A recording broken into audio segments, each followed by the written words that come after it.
हे पल्लू मंद hi guys WhatsApp. अरे किती उशीर. टोल नाक्यावरती 5 रुपयासाठी झिजिक झाली, त्यामुळे थोडा उशीर झाला. आणि मला तर काही विचारूच नकोस, मी यांच्या बरोबरच होते.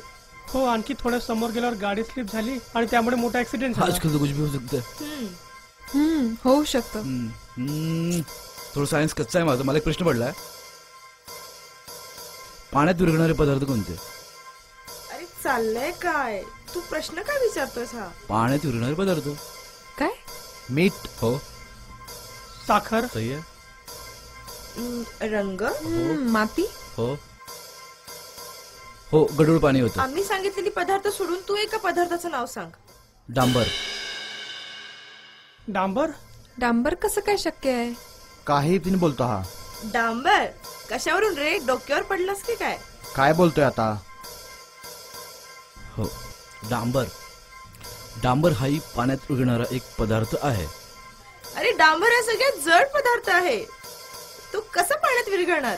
पावसाळ्याच्या पहिल्या पावसाळ्यात आपल्या सर्व रस्त्यावरील डांबर पाण्यात विरघळून जातो, म्हणून डांबर हाही पाण्यात विरघळणारा एक पदार्थ आहे. आपल्या महाराष्ट्रामध्ये असे एक इंजिनियर होऊन गेले ज्यांनी ज्या ज्या गोष्टीची उभारणी केली ती शेकडो वर्षांपेक्षा जास्त टिकली.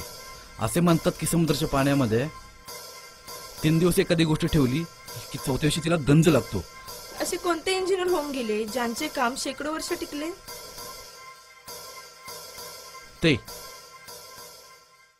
जगातील एकमेव अद्वितीय योद्धे माझे छत्रपती शिवाजी महाराज, ज्यांनी 350 वर्षापूर्वी जेवढे किल्ले बांधले आजही डोलात उभे आहेत. नुसते उभे नाही आहेत तर ताट मानेने उभे आहेत. मान्य आहेत डागजुले आलेत, कारण आम्ही त्यांना कधी व्हॅल्यूच नाही दिली. आम्ही ते वापरले फक्त दारू प्यायला, प्रेयसींची नावं लिहायला, कारण आम्हाला त्यांची कदरच नाही कळली म्हणून आम्ही नाही केली. त्या काळामध्ये कोणतीही टेक्निक नसताना त्यांनी बांधलेले वास्तू, त्यांनी बांधलेली गोष्ट, त्यांनी बांधलेले किल्ले, त्यांनी बांधलेले वाडे टिकले आहेत. काय ते त्यांचे तंत्रज्ञान आणि आपण तंत्रज्ञान. रस्ते घाणरडे हे मग का आजचे. त्यांच्यासारखा 1% आदर्श जरी घेतला फक्त शिवजयंतीला नमस्कार करणाऱ्यांनी. हो बरोबर आहे. मग तो तुम्ही म्हणताय तो टोल का झोल पण नाही होणार, कारण हा महाराष्ट्र माझ्या राजांचा आहे. हा महाराष्ट्र माझा आहे. येस. जय महाराष्ट्र. जय जय शिवराय.